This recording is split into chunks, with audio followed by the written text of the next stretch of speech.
Bom dia, irmãos. Vamos dar início então à nossa explorando a palavra. Que Deus possa nos conceder um tempo, agradável aqui de aprendizado e que o Senhor possa nos abençoar. Vamos orar e pedir a direção de Deus, que Deus nos abençoe nessa manhã e que o nome dele seja glorificado também. Pai, obrigado, Senhor, por essa manhã que o Senhor nos concedeu. Agradecemos pela noite de descanso, somos gratos ao Senhor pelo cuidado. Também somos gratos ao Pai por ter onde reclinar a cabeça, descansar. Obrigado, Deus, porque o Senhor tem cuidado e o Senhor tem suprido as necessidades de cada um de nós.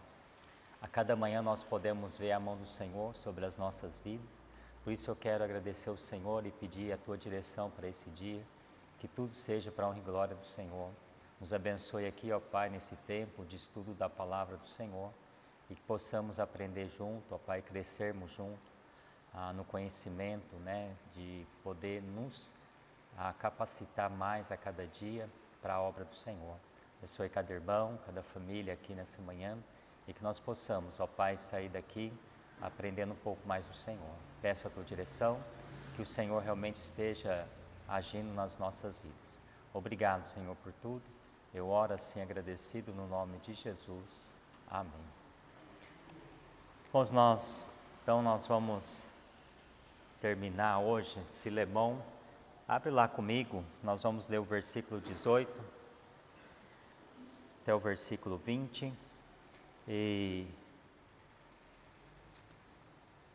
carta de Filemão nós temos já passado, visto algumas coisas que realmente fazendo uma comparação, uma aplicação para a nossa vida, tanto na vida de Filemão, Onésimo, e também Paulo aqui. E nós estamos chegando no final e eu creio que realmente ensinamentos que nós podemos aplicar no nosso dia a dia.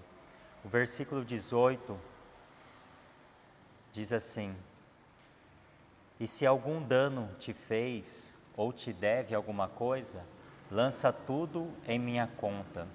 Eu, Paulo, de próprio punho o escrevo, e eu pagarei, para não te alegar que também tu me deves até a ti mesmo.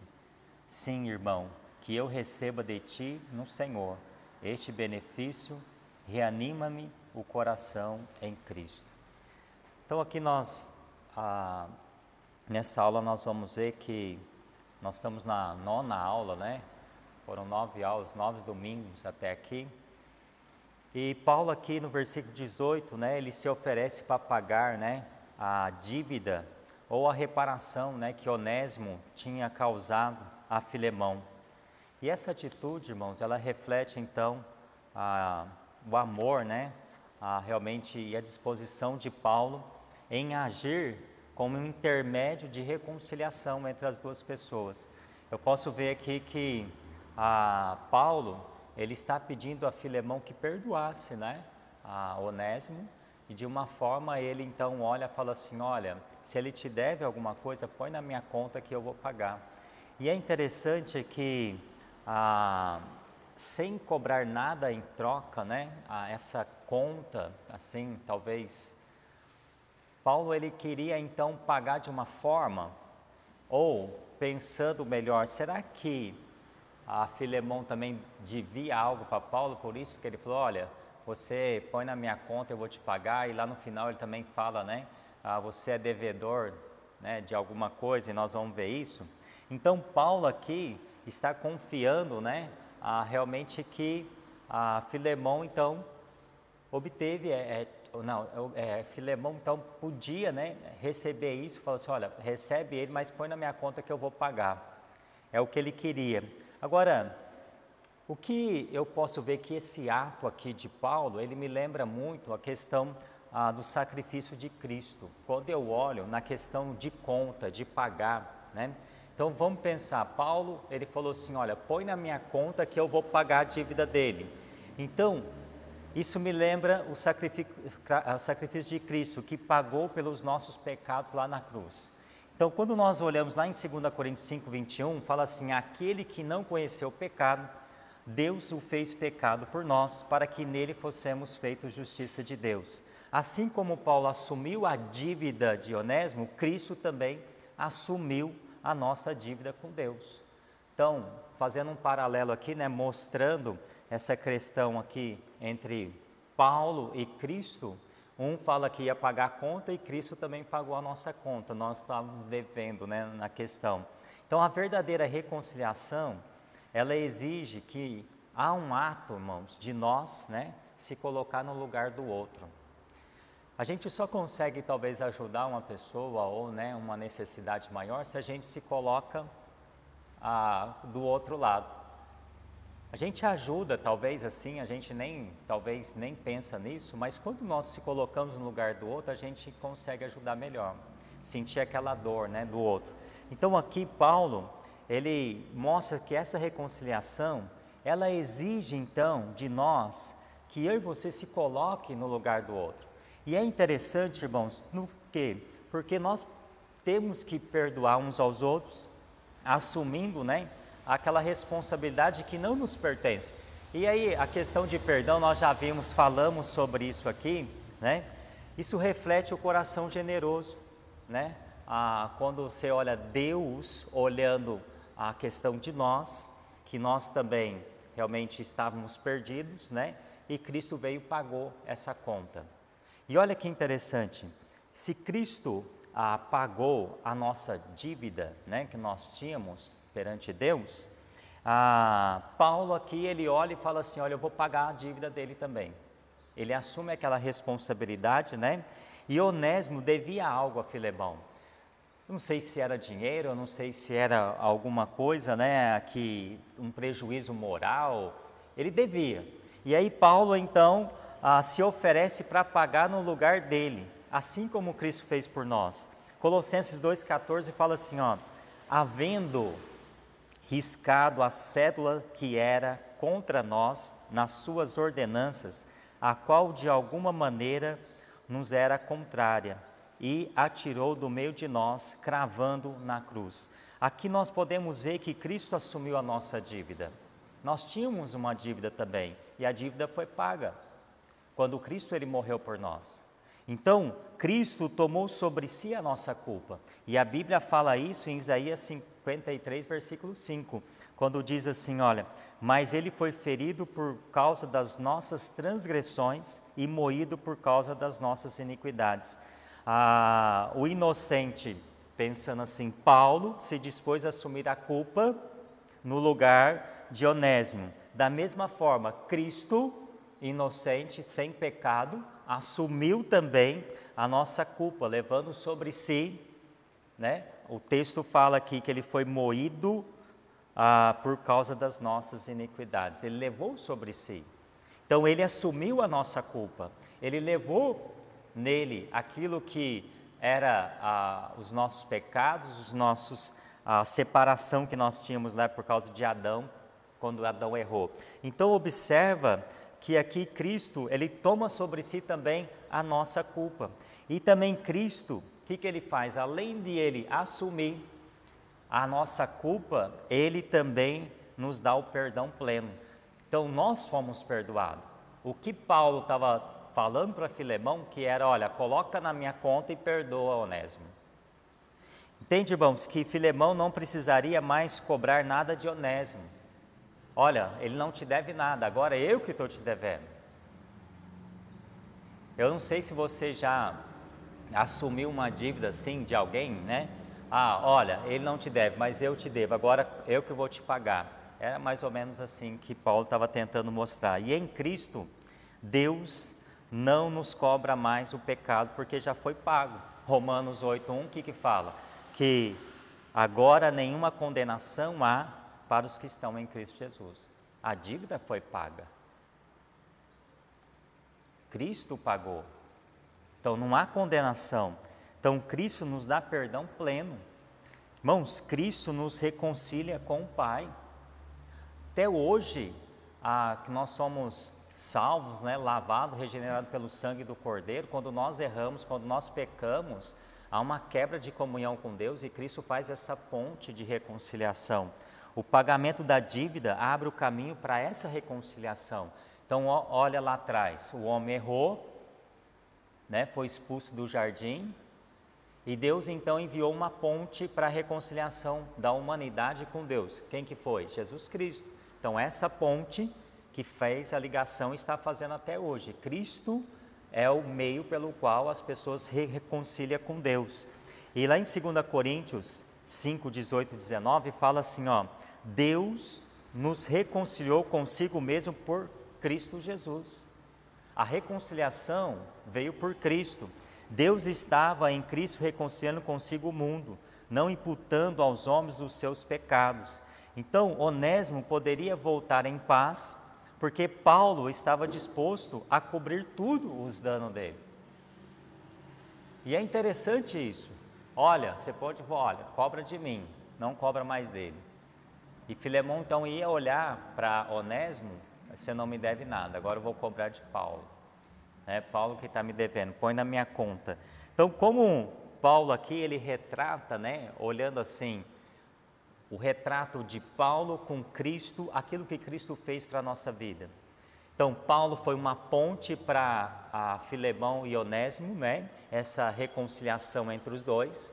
Cristo, nossa também ponte de reconciliação com Deus.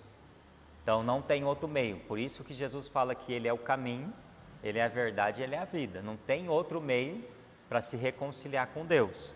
Então, Paulo aqui, ele assume a dívida de Onésimo para que o escravo seja livre da culpa. Assim também Jesus assumiu a nossa dívida na cruz para que pudéssemos viver em plena reconciliação com Deus. Então, quando Cristo, ele morreu na cruz, ele estava nos dando, né, a oportunidade de reconciliação com Deus. O inocente, aquele que não tinha culpa, morreu pelo culpado. Levou sobre si, né? E Paulo estava dizendo isso realmente para Filemão. Então, irmão, nós podemos ver aqui que isso reflete, né, o coração generoso de Deus que nos perdoa e nos acolhe apesar dos nossos erros. Ainda hoje, mesmo salvo, quando nós erramos, Deus perdoa. 1 João 9, se confessarmos os nossos pecados, Ele é fiel e justo para nos perdoar e nos purificar de toda a injustiça. Nós erramos, mas Deus perdoa. E é isso que Paulo estava tentando dizer para Filemão, olha, perdoa ele, coloca isso na minha conta. Eu não sei se Paulo, né, os danos causados aqui por Onésimo, né, se foi pago realmente de uma forma em dinheiro, eu não sei qual foi o dano, mas Paulo assumiu a culpa, dizendo assim, ele não te deve mais nada. E aí vem um versículo 19 que Paulo fala assim, olha, que interessante, aí ele estava dizendo, olha, põe na minha conta, eu, Paulo, né, de próprio punho o escrevi, e eu pagarei para que não te dizer que ainda mesmo a ti próprio a mim te deves. Então Paulo estava dizendo, olha, eu estou te escrevendo de punho, é eu que estou escrevendo, né, põe na minha conta, né, e eu vou te pagar. E olha que interessante, aqui Paulo faz questão de escrever pessoalmente, garantindo que ele assumiria a responsabilidade, irmãos, da dívida de Onésimo. Aqui Paulo não está apenas pedindo um favor, mas está se comprometendo pessoalmente a pagar, né, qualquer valor que fosse então devido. Ele estava assumindo essa dívida aqui. E nós precisamos entender que esse gesto também de Paulo aqui, ele nos mostra o princípio de cuidado e compromisso dentro da comunidade cristã, ou dentro do corpo de Cristo. Em 1 João 3,16, aprendemos que devemos dar a nossa própria vida pelos irmãos. Né? O amor, né? de poder ver esse nível de prática sendo praticado, envolve agir em favor dos outros, quando necessário. Quando necessário. E aí é importante nós pensarmos nisso, né? Que dentro da comunidade nós podemos fazer algo, um gesto de amor. Não sei se o pastor viu, no grupo lá, colocou o rapazinho de Ituverava que sofreu um acidente, né? Estão fazendo uma vaquinha solidária lá. É um gesto de amor, para ajudar nesse momento, né, de dificuldade, né? Então, quando você olha né, a questão do amor, olha, eu vou ajudar, porque você se coloca no lugar do outro. Eu me coloquei dizendo assim, será se fosse eu, se fosse alguém da minha família, se fosse. Então a gente fica pensando, então a gente consegue ver o amor, né, nos move para agir, para ajudar. Né? Então aquele menino sofreu um acidente e aí então agora faz uma vaquinha solidária para ajudar nos gastos que já houve e vai, né, daqui para frente, talvez tenha um gasto. Então observa que Paulo aqui está mostrando isso, irmãos, nessa questão de ação, né, concreta de fazer algo por alguém. Então Paulo estava disposto realmente a sacrificar pelo bem de Onésimo. Isso realmente ele estava mostrando, né, que estava além do esperado, né, dele. E olha que interessante, a dívida que a graça nos lembra. Então toda vez que nós pensarmos numa dívida, pensa na graça de Deus sobre nós. Cristo garantiu a nossa redenção com a própria assinatura. Por quê?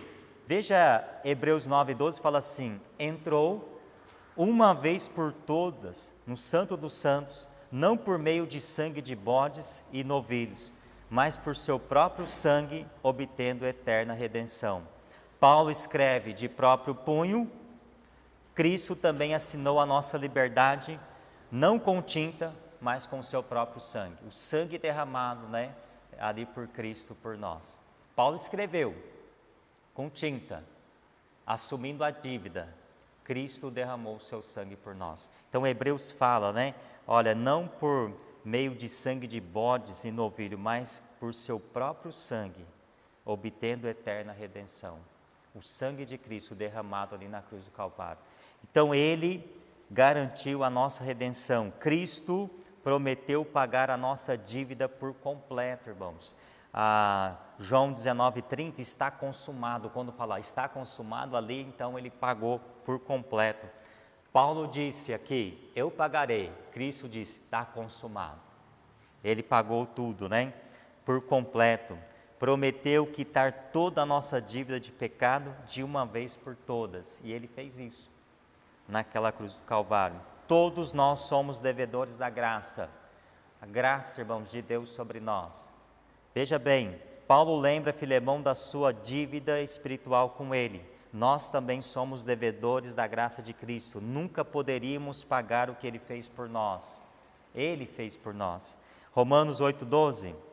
Assim, pois, irmãos, somos devedores, não à carne, para vivermos segundo a carne.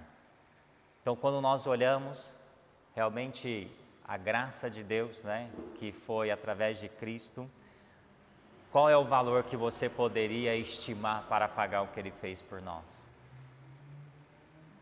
Então, se nós pensarmos, todos nós ainda olhando somos devedores, né? Que eu falo assim, puxa, Ele pagou para mim. E um alto preço, a Bíblia fala, nós somos comprados por um bom preço. Né? Cristo, Ele se ofereceu. Ele pagou a nossa dívida. A graça nos chama a entender, irmãos, o mesmo perdão que nós recebemos.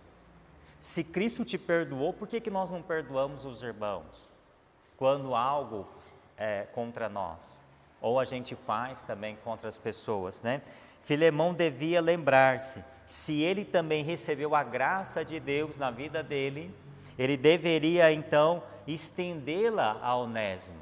Paulo estava tentando mostrar isso para ele. Olha, você foi alcançado pela graça de Deus, você foi perdoado. Você estava no erro também, Cristo pagou por você.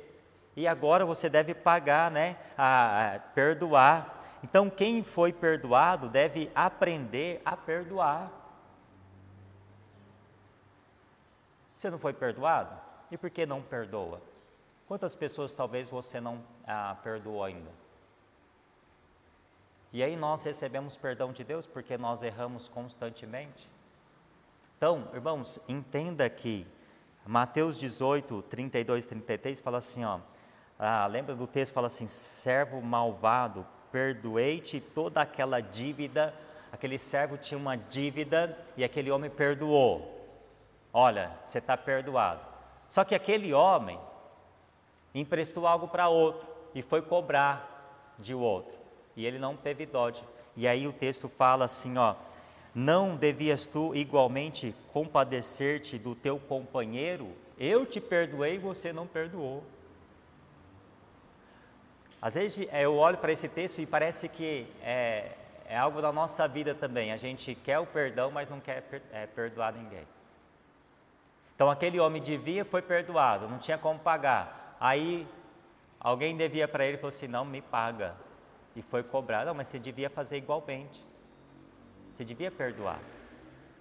Então observa aqui que a graça nos chama a estender o mesmo perdão que recebemos. É a graça de Deus sobre nós. Você foi perdoado. E devemos também perdoar os irmãos, né? Paulo mostra duas verdades aqui, irmãos. Primeira que ele está disposto a pagar a dívida de Onésimo, mas lembra então Filemão de que ele também era devedor da graça. Olha, eu estou disposto a pagar, mas você também é devedor da graça de Deus. E assim é conosco também. Cristo pagou tudo por nós.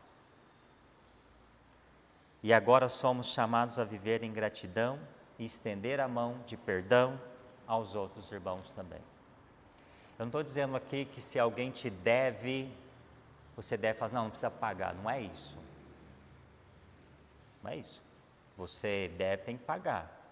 Mas quando nós olhamos na questão de perdão, a gente precisa perdoar também. E aí podemos abrir um leque aqui, que quando você perdoa alguém, não quer dizer que você tem que viver com ela. Você pode perdoar e viver, talvez não no ambiente que ela esteja, mas o perdão é necessário para a nossa vida.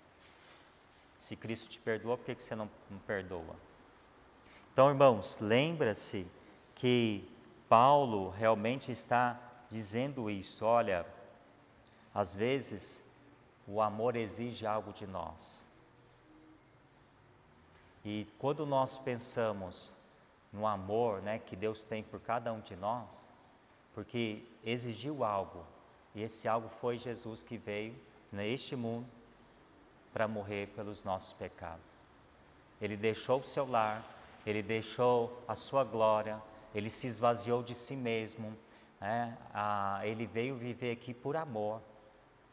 A prova de amor, quando fala em Romanos capítulo 5, Deus provou através de Cristo, para nos perdoar, né, derramar seu precioso sangue para mim e por você.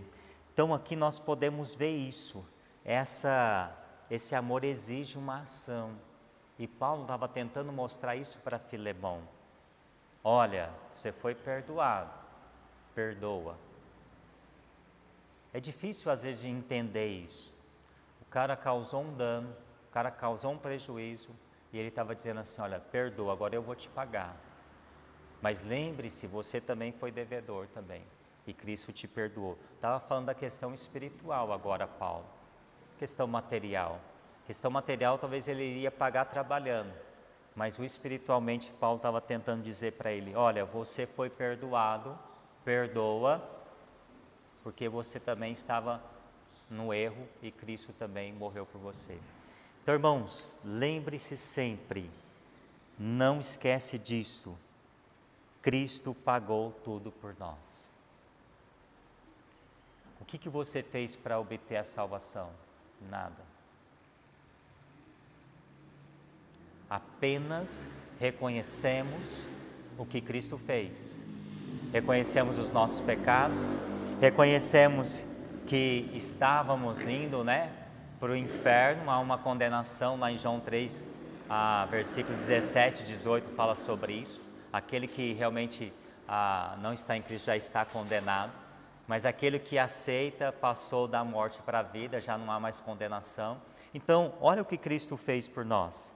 Ele pagou tudo e agora nós somos chamados a viver assim também, de uma forma para estender, né, viver em gratidão por aquilo que Cristo fez e também estender o perdão. Toda vez que vai celebrar a ceia aqui, eu fico pensando, né, aquele momento que Cristo estava ali na cruz por nós. desde o início, quando ele começou a sofrer até aquele trajeto na cruz. A gente olha a Bíblia, lê, mas a gente não tem a noção do sofrimento total dele. Ele sofreu. Mas imagina o que ele passou por mim e por você. Então isso mostra o amor dele, o preço que foi pago. Então olha para isso, irmãos, né? Olha para você agora nessa manhã, nós só estamos aqui por aquilo que ele fez por nós. Ele sofreu. Sabe, aquele momento em que aquela coroa de espinho é cravada na sua cabeça, a gente faz um machucadinho, a gente já reclama, e aquilo mostra o amor. Ele não desistiu, né, do propósito que ele tinha, ele foi até o fim, mas mostrando o amor por cada um de nós. E Paulo, ele fala assim no versículo 20: sim, irmão, que eu receba de ti este benefício no Senhor, alegra o meu coração em Cristo. Paulo aqui mostra que o perdão e a reconciliação não abençoaria apenas Onésimo, mas também trariam alegria e refrigério à vida da igreja e aquela comunhão, né, cristã. Quando nós pensamos aqui, ele estava considerando o ato não apenas como uma questão de relacionamento humano, mas uma relação realmente de alegria espiritual. Pastor, assim, Paulo, ele começa a dizer, né, lá no verso 18. 18, se ele te fez algum dano, eu pago. Nada mais simples pode dizer, perdoa. Nada mais simples. O que Paulo ele diz? Irmão, ou Filemão, perdoa Onésimo. Acabou. Exerce o perdão. Da mesma forma que Cristo perdoa, você perdoa também. E não está escrito isso. Não está. Supondo isso. Nada mais simples do que ele falar: olha, se ele te deve, eu pago. Ele está sendo bíblico? Ele está sendo. Ele não está aplicando a Bíblia nisso. Ele falou: se ele te deve, eu pago. Ele poderia ser bíblico e dizer: perdoa o irmão que errou. Ele é teu irmão, agora ele errou, ele se arrependeu, por favor, perdoa o irmão. Ponto. Paulo vai pagar o quê? Se o perdão paga todas as coisas. Por que Paulo não usa o perdão?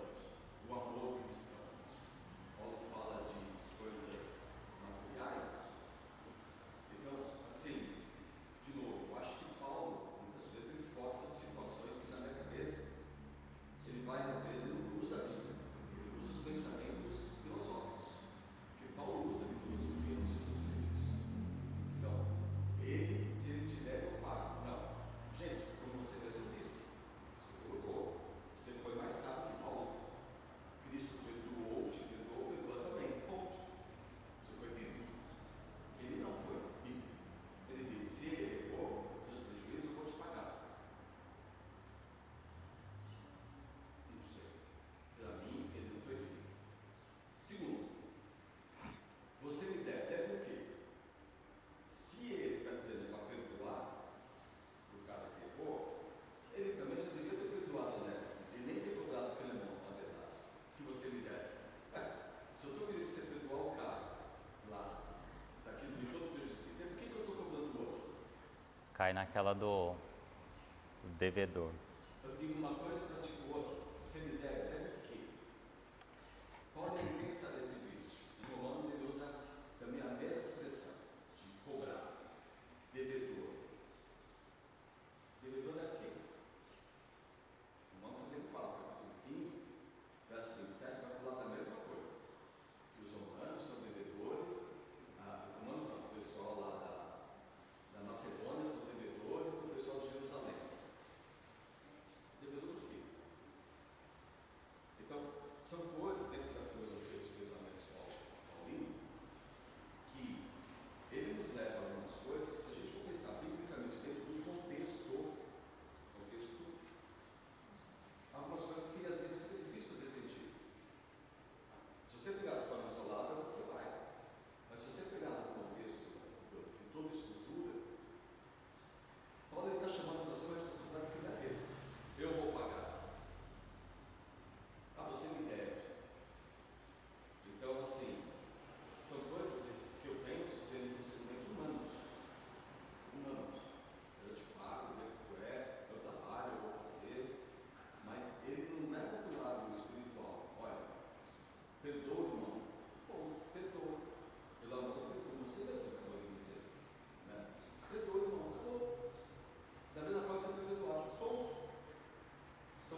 Aquele dia a irmã Nina fez uma observação mais ou menos assim, da questão assim, que Paulo usa essa linguagem dele, talvez conhecendo Paulo, Filemão, um homem talvez estourado, Paulo ele dá essa volta, né? Nós não sabemos, o texto não fala isso, mas pensando, né, dessa forma, tinha que ser objetivo, claro, né? Paulo estava dizendo isso mesmo. Só que o senhor disse bem, se vou olhar para o lado, né, que Paulo, ele traz a questão que ele errou. Vamos supor, você perdoa ele, mas aí Paulo estava cobrando, você me deve. Essa questão também, né? Aí você vai olhar, o que Filemão devia, né, para Paulo? Coisas, não sei, questão espiritual, algum benefício que teria feito, não dá para, o texto não fala. Então vamos pensar que Paulo, né, conhecendo o jeito de Filemão, estourado, ele dá esse rodeio para pedir algo. O que a irmã Nina colocou aquela vez falando sobre isso. Pode ser, pode também não ser. Pode ser bíblico ou não.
Sendo maleável.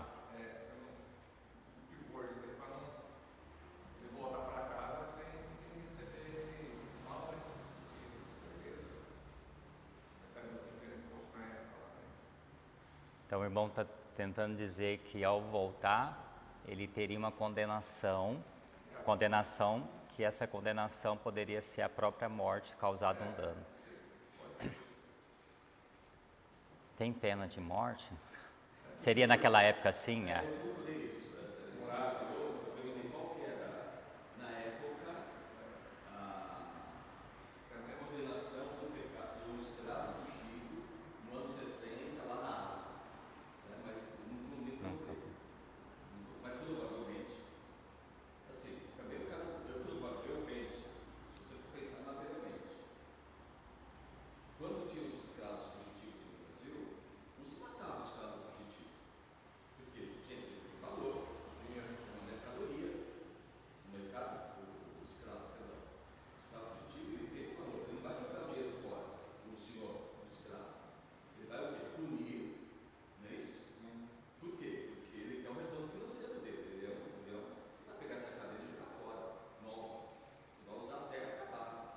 Então, provavelmente ele ia sofrer uma punição severa. Provavelmente. Não ia matar, porque era perder dinheiro. Ele não tinha poder para libertar, Paulo não tinha poder para libertar, não, porque o escravo era De Filemão. a lei romana tinha o direito da escravatura, né? Mas ele ia pagar um preço por isso, pelo erro que ele cometeu. E aí entra de novo aquilo. Olha, ele errou. Perdoa. É como se hoje, eu vejo assim, o que está falando, qualquer pessoa, a gente até domingo usou esse termo também, uma pessoa que cometeu um crime e ela está presa, então ela está presa pagando por aquilo, mas lá ela encontrou Cristo como Senhor e Salvador, não quer dizer que ela vai ser liberta, ela está pagando ainda o preço. No caso, ele estava falando de uma libertação espiritual, mas há uma condenação por aquele preço, né, de ter cometido um dano para o seu Senhor. Né? Eu creio também que, talvez Paulo, ele estava mostrando que poderia, sim, não ser tão severo, né, mas de uma forma seria, olha, não vai punir o cara de um tanto desse, né? Perdão. A questão do perdão, tudo bem, ele ia perdoar, mas tem as consequências, né? Davi errou, perdoou. Deus perdoou, mas teve consequência, e nós também somos assim.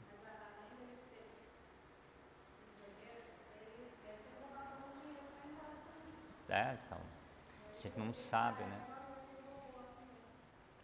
Então, quando Paulo fala, põe na minha conta, né? Não dá para entender o texto se era dinheiro ou se era algum dano que foi causado, né? Então, a dívida também pode ser. Né? É uma dívida que tinha que ser paga, né, por alguém. Mas a Bíblia ensina a gente que a gente deve perdoar mesmo essas coisas financeiras, elas também devem ser perdoadas. Né? No Antigo Testamento, ela fala lá do devedor, que tinha até a lei que isentava as pessoas de pagar suas dívidas. Né? Então Deus sempre proveu essa questão de uma libertação. Agora, eu mesmo, eu aluguei uma casa, uma das minhas casas lá, para um pastor e pastora. Esse sujeito, esse indivíduo, saiu da casa me devendo R$6.000 na época. É crente, pastor, pastora, crente. Eu pensei várias vezes em processá-los. Pensei. Aí a Bíblia me ensina. Aí vem a questão da Bíblia. Minha vingança, diz o Senhor. Não deis lugar à ira, minha vingança. E o que eu fiz? Serei na mão de Deus. Eu perdoei, de uma certa forma, eu perdoei a dívida, mas não perdoei a postura. A postura do sujeito. Por quê? Porque ele é um mentiroso, ele é um enganador, ele é um cafajeste, ele é um canalha, ele é um sem vergonha. Se isso é ser crente, basta que a gente já tenha necessidade de Deus por isso. Se isso é ser crente, gente, é por isso que as pessoas não dão valor para a igreja. Porque a gente ouve tantos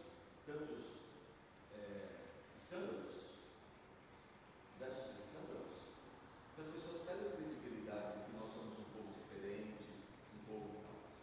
Então, eu não fui atrás porque o Senhor me disse claramente na palavra: esquece, perdoa isso, deixa isso para lá. Isso eu vou cobrar. Deus, eu vou cobrar. Você não tem que fazer nada.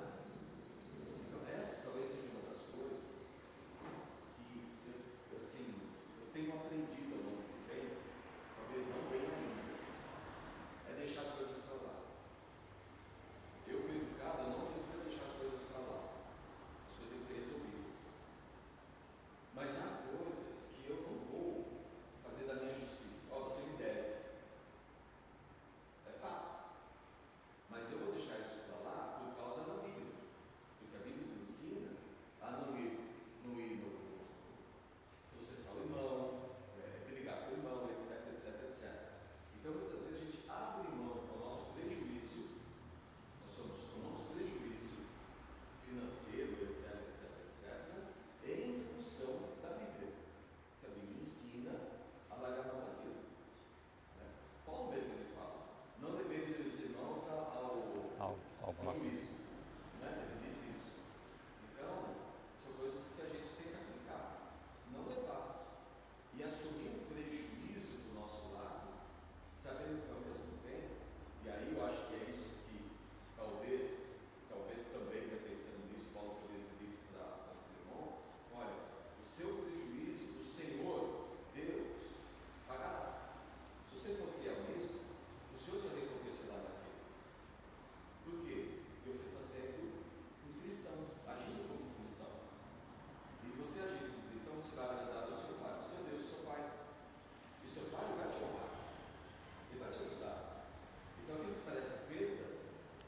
seria ganho.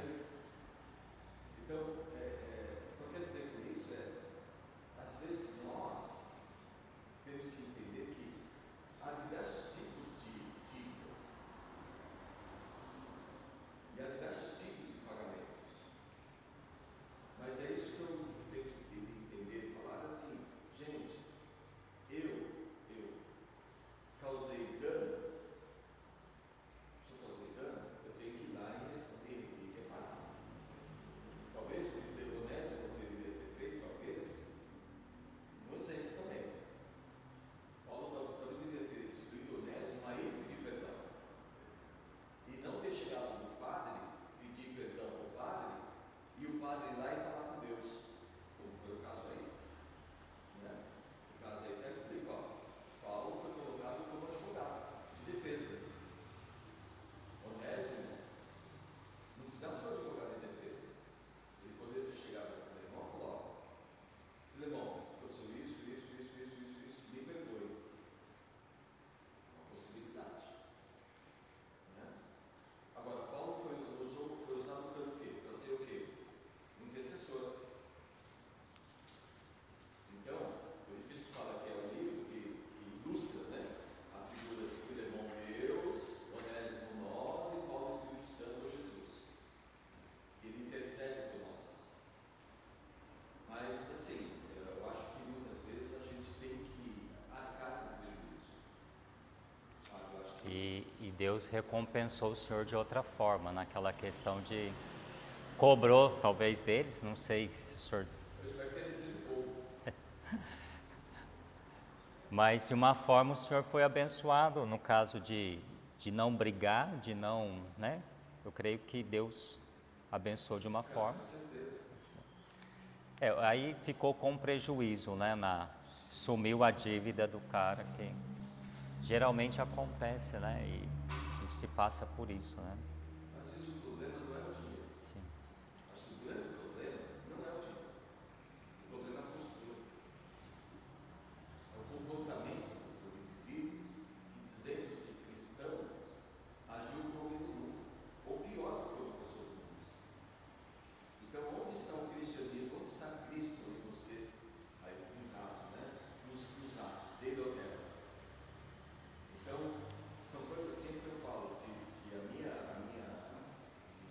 às vezes, inconformidade não está no prejuízo financeiro, está na postura daquele que diz ela que não é, enganando. Está no ato, na ação, né?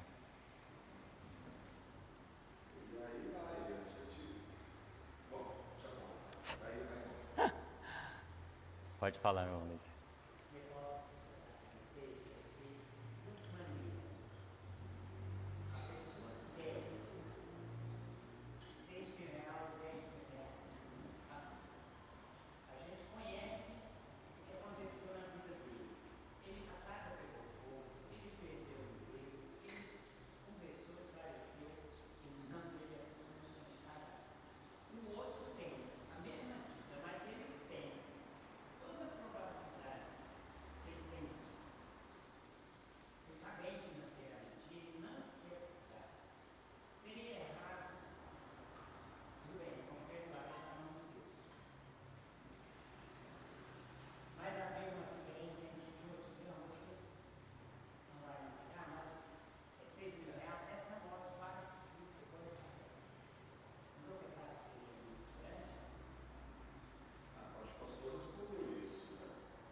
Questão, irmãos, e essa é talvez uma lacuna aí bem, né? Cada um tem um pensamento talvez, mas vamos pensar na questão aqui, para a gente poder terminar, que o perdão é um presente, né, espiritual. Por que que eu falo isso? Porque lá em Efésios 4:32 fala assim: antes, sede bondosos um para com os outros, compassivo, perdoando-vos uns aos outros, como também Deus vos perdoou em Cristo. Perdoar não é só uma atitude humana, é um ato espiritual que glorifica a Deus também, né? Então, perdoar, você perdoa. Perdão também gera alegria no corpo, né? Falando do corpo da igreja. Paulo, lá em 2 Coríntios 7, 2 Coríntios capítulo 2, 7 e 8 fala, né? Paulo exorta a perdoar e consolar os irmãos arrependidos, né? Para que não seja mesmo consumido por excessiva tristeza. Então, quando nós perdoamos, toda a igreja também é edificada, né? O corpo é edificado. Perdão também refrigera a alma, né? Paulo, ele fala assim: alegra o meu coração em Cristo, né? No versículo 20. Provérbios 15:30 fala: a luz dos olhos alegra o coração e as boas novas fortalecem os ossos. Então, o perdão, ele traz alegria. E o perdão, ele traz mais alegria para quem está perdoando, né? Se a outra pessoa não vai te perdoar, aí já não é problema seu. Mas aquilo te traz alegria e não te tira um peso de dentro de si, né? Principalmente quando você é ferido, você tem algo que marcou, você perdoa, irmãos, aquilo faz bem para você, né? Perdão é evidência da vida em Cristo, né? Mateus 5:9, bem-aventurado, né? Feliz os pacificadores, porque eles serão chamados filhos de Deus. Cristo prova a sua fé quando ele pratica, né? O cristão, né? Ele prova a sua fé quando ele pratica o perdão. E perdoar, a gente está falando aí, né, de dívida, tal, não é fácil, irmãos. E aí entra o lado humano também, né? Na questão que o irmão está falando, a questão que o pastor falou. Eu sei que não é fácil, a vontade mesmo era agir pela carne. E tem que pagar, né? Houve danos. E aí? Aí se você traz para a Bíblia, né? E ela manda agir de outra forma na questão de agir, né? Não de agir carnalmente, mas de agir espiritualmente. É difícil, não é fácil. Quantas vezes talvez você já deixou de falar com alguém porque a pessoa te devia, se foi cobrar, houve briga. Isso acontece muito na família, né? E aí mas nós precisamos aprender isso, né? Então aqui no versículo 20, vemos que o perdão não abençoa apenas quem errou, mas também quem perdoa, né? A todos que estão ao redor também é beneficiado com isso. O perdão em Cristo gera alegria, refrigério, testemunho vivo do poder do Evangelho. Então, quando o pastor disse, quando você olha para a Bíblia, era muito mais fácil, olha, perdoa. E aí vem aquela questão, pastor, talvez eu vou voltar um pouquinho que o senhor falou. Supor, não sei se eu vou só pensando numa coisa. Se Onésimo chega lá para aquele homem, olha, ele já tinha causado dano, né? Já tinha causado prejuízo. Olha, agora eu sou nova criatura em Cristo, recebi Cristo lá na prisão, com o apóstolo Paulo, tal, você me perdoa? E aí eu fico pensando, qual seria a reação nesse impacto de primeiro?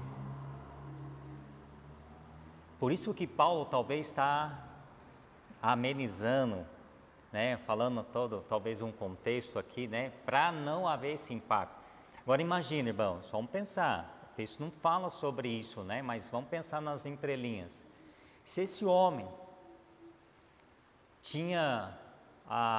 causou um dano, fugiu e aquele homem estava bravo com ele, era o senhor dele. Imagina a hora que ele voltasse, agora eu sou diferente. Ele precisava talvez de uma indicação, porque aquele homem talvez não ia acreditar nele. Ou só o tempo, pensando assim, na mudança, ele poderia ver, mas de imediato não. Olha, eu aceitei a Cristo, agora eu sou diferente, você me perdoa? O cara tinha fugido, causou um dano, o homem estava bravo, prejuízo para ele. E aí eu creio que o apóstolo Paulo, não aqui, o pastor fala que não gosta de Paulo, né, nessas conversinhas dele, mas estava tentando amenizar talvez um impacto maior de uma ação de Filemão contra Onésimo. Talvez, não estou dizendo que é isso poderia, mas poderia mesmo dizer, me perdoa. Poderia ser mais prático, né? Chegar assim e falar. Então, quando nós buscamos essa reconciliação, realmente não estamos não apenas pensando na relação humana, mas também pensando na relação com Deus, né? Mas você me fez lembrar agora falando isso de duas coisas. Você me fez aqui, não está no texto. Mas assim, primeiro, fiquei pensando naquilo que você falou. E o Espírito Santo? E a oração? Dois fatores. Por exemplo, vamos orar para que quando você se encontrar com o Filemão, o Senhor Deus, através do Espírito Santo dele, acalme e transforme o coração de Filemão. Fiquei pensando nisso agora. Porque, como vocês falaram, a gente está pegando Filemão do ponto de vista humano, correto? A palavra lá, como supondo. Mas nós esquecemos que existem dois fatores que poderiam ser a favor do Onésimo. Que é o quê? O poder da oração, orar, para Deus mudar o coração, se é que, né, o coração de Filemão, e também a ação do Espírito Santo. Aí, de novo, veja que Paulo tem que resolver o problema por ele, e não pelo poder de Deus. Paulo usa o quê? Os escritos dele, a inteligência dele, a visão dele, os argumentos dele, ao invés de dizer, perdoa, estamos orando antes, vamos jejuar antes, vamos interceder antes, para que Deus faça uma obra quando os dois se encontrarem. Sim. Só que me veio a disso agora. Não é? E Deus faz sentido. E Deus tem poder para fazer. Nós Exato. estamos orando antes. Vamos fazer um possível de oração. Vamos jejuar aí um mês, até chegar lá.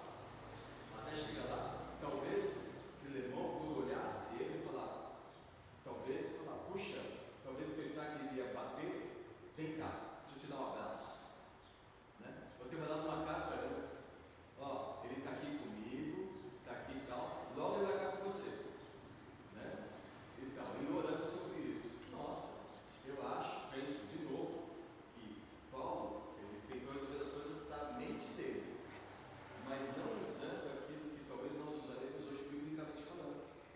Senhor, eu não falo aqui, mas a carta escrita, né, Paulo escreveu de punho. Onésimo que levou ou a carta foi primeiro? Eu acho que ele levou. Pelo que eu vendo aí, ele levou junto. Então foi recebido os dois juntos. Falou, tá aqui, ó. Lê primeiro. Não, eu não falo, mas Não, mas o senhor falou uma coisa e é verdade mesmo, né? Se tivesse, né, pensado desse lado, Deus iria. Até porque, irmãos, quando uma pessoa ela aceita Cristo, né, e o Espírito Santo habita nela, ela automaticamente é outra pessoa, assim, olhando a maneira, né, o olhar, o jeito, né? Então eu creio que ia ver isso mesmo. E aí é um outro lado também, que o texto não fala, né, mas poderia agir dessa forma também, né?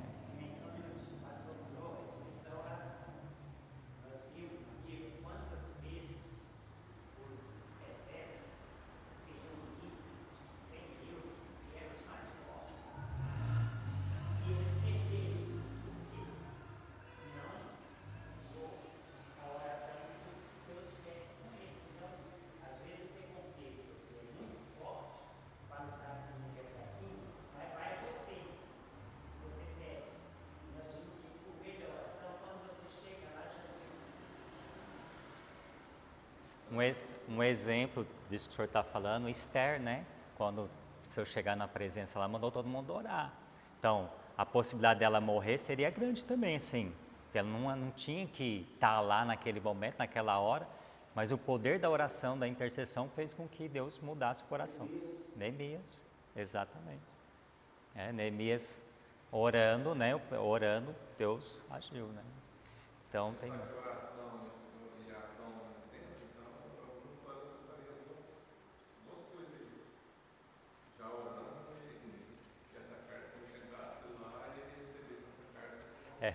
Pastor, eu gostei desse gesto. Ó, antes de me matar, lê primeiro essa carta.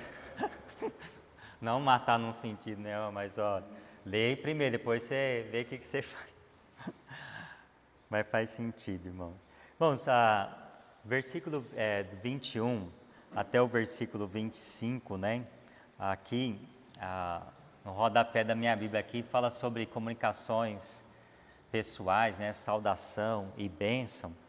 Eu quero só mostrar aqui para os irmãos, né? Para a gente finalizar, que olhando agora no geral, a graça, ela restaura relacionamento.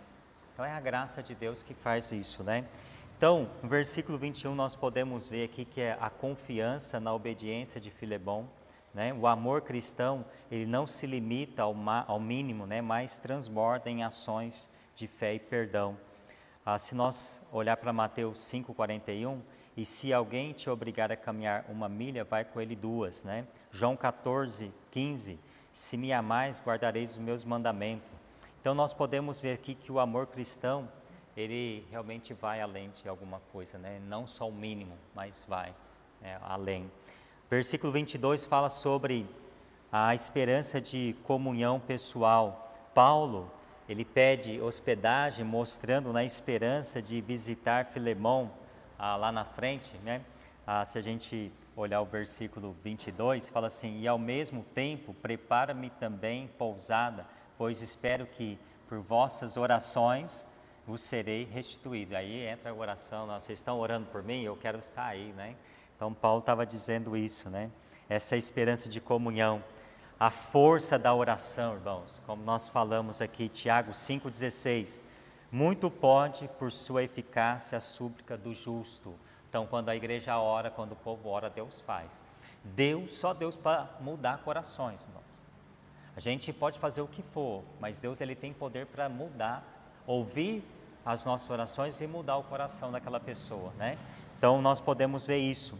1 João 5,14 fala assim, esta é a confiança que temos nele. Se pedimos alguma coisa segundo a sua vontade, ele nos ouve. Então nós podemos ver aqui essa esperança de comunhão pessoal, né?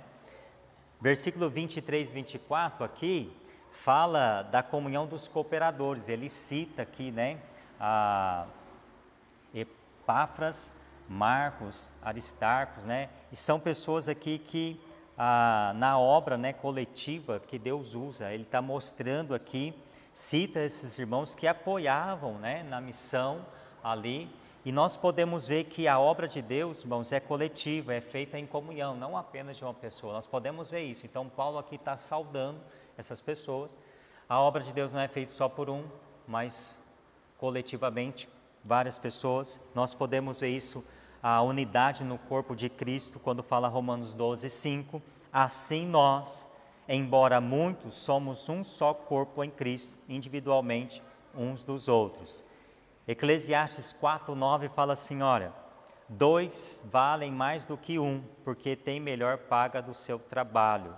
Então, o 2 é melhor do que 1, né? Nós podemos caminhar, fazer a obra, um só não consegue fazer. Vamos olhar para a obra de Deus. Um só não faz, então tem que haver um conjunto, tem que haver um coletivo para que essa obra possa ser, caminhar dia após dia, né? Não dá para uma pessoa só defender, atacar, e não dá, uma pessoa não consegue. Por isso que tem, né, um conjunto de pessoas, olhando para o lado do futebol, tem cada um fazendo a sua função, e aí o corpo, no caso ali os jogadores, uma equipe, ela vai obter um resultado, né? E aí no versículo 25 ele fala sobre a bênção, né? A final da graça.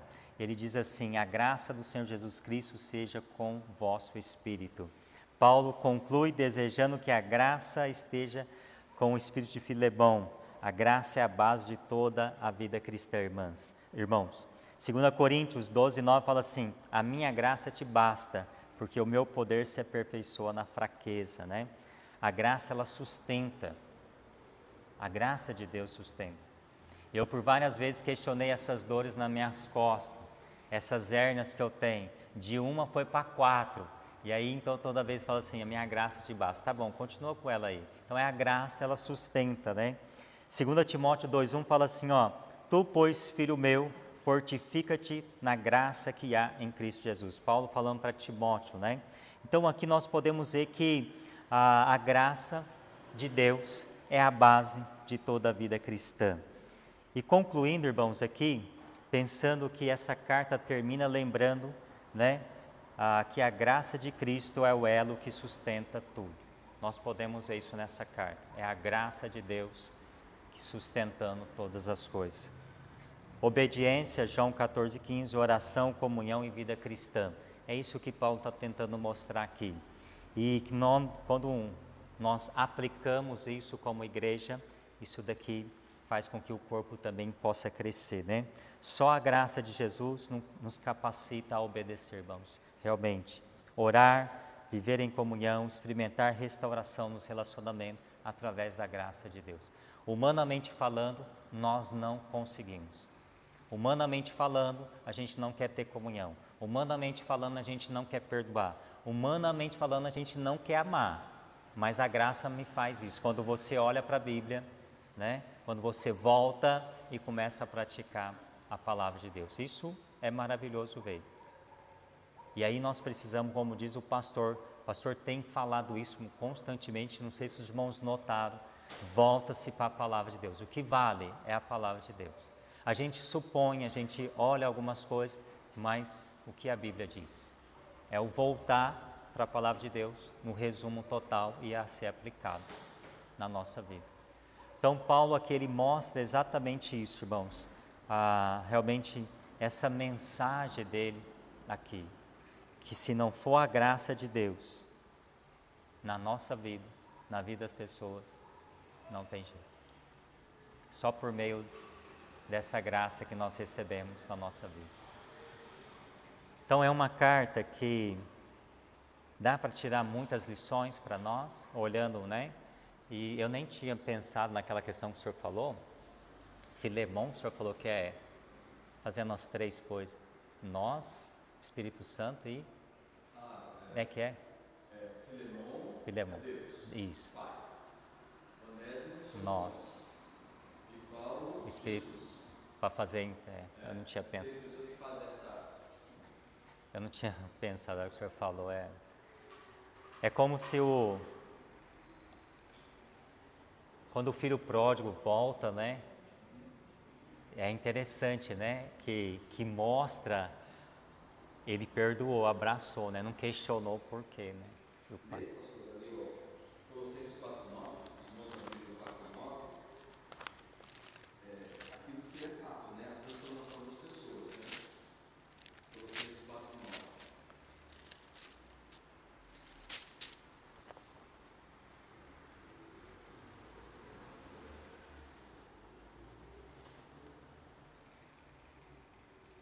Pode. Parece, né? Parece. Como ocorrer ali, no meio de outros ali, junto com Tíquico, né? Não sei se assim se funciona, mas está lá já, não só sendo salvo, mas já servindo. Então houve uma restauração, né? Que é o mais importante, né? Isso é bom ver o trabalhar de Deus, né, pastor, na questão tanto da questão do erro da pessoa e o trabalhar de Deus na vida da própria pessoa, engajando ela também, né, no trabalho do corpo de Cristo, né? O engraçado na história, né, é que quem tem menos a ver é quem mais fica com o preço, né, que é o Filemão. Ele pegou para ele, né, na questão de... Mas eu creio que, para o outro lado, Onésimo foi uma bênção depois, útil, né? Creio que foi útil para ele. Mesmo com todos os danos causados. Para mim, não sei se eu estou errado, agora é a suposição, que provavelmente Filemão deve ter libertado ele, provavelmente, e ele deve ter ido servir em algum lugar, de alguma forma, com ele, penso eu. Então, eu acredito nisso, acho que não ficou servindo Filemão, acredito. Que Deus deve ter usado ele para outras coisas, porque ele tinha uma história para contar, né? Para testemunhar. De transformação, né? Que mensagem, né? Falando assim, de mostrar, de testemunhar o que ele era, o que Deus fez, né? A questão, então era uma mensagem dele. Faz sentido também, né? O senhor já pesquisou, não tem, se ele está? O senhor pesquisou se ele servia em outro lugar ou não? É só uma suposição. Mas, bom, alguém quer mais comentar alguma coisa aqui sobre essa carta, né? Aproveito que o pastor está aqui ainda, ó, o pastor Estevam. Né? Mas, irmãos, eu creio que para mim, assim, foi algo que tirei muitas coisas, assim, fazendo a comparação, né? Comparação, assim, tanto Deus com nós, que o Cristo fez, né? Paulo mostra muito isso. Então, eu creio que para mim foi muito bom olhar essas coisas que atrás do texto, né? E é gostoso ver, fazer essas perguntas que fica por trás, porque a gente vai chamando a nossa atenção para descobrir algumas coisas, né? Que geralmente a gente lê e não vê o que está acontecendo, mas quando se faz pergunta ou porquê, você vai abrindo a mente e vai podendo compreender algumas coisas, né? Isso é fundamental para nós. Né, irmão Mir? Isso aí é a primeira coisa, é ficar nervoso. Sim, sim. No caso de Filemão. Sim. Mas É.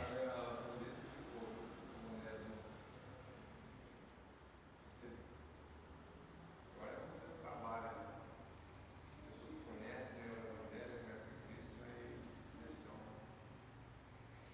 Humanamente falando, a decepção ela virá, né? Porque a gente não quer isso. Então, quando você olha, você vai se decepcionar, né? E aí é que está receber, né?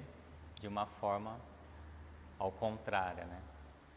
Eu creio também que pode ser, né? Que pô, chegou com a carta lá e falou, lê primeiro, para depois você falar alguma coisa, né?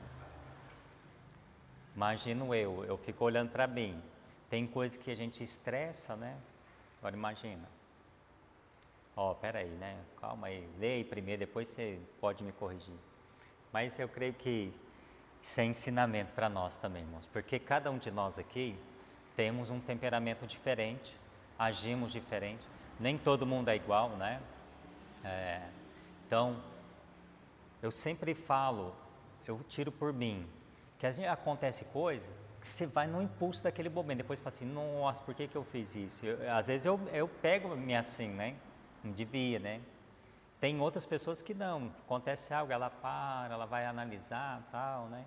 Um já é mais explosivo, o outro é mais calmo, então a gente tem que ver o que pode ser não escândalo para Deus, não escândalo para a igreja, para os irmãos, né?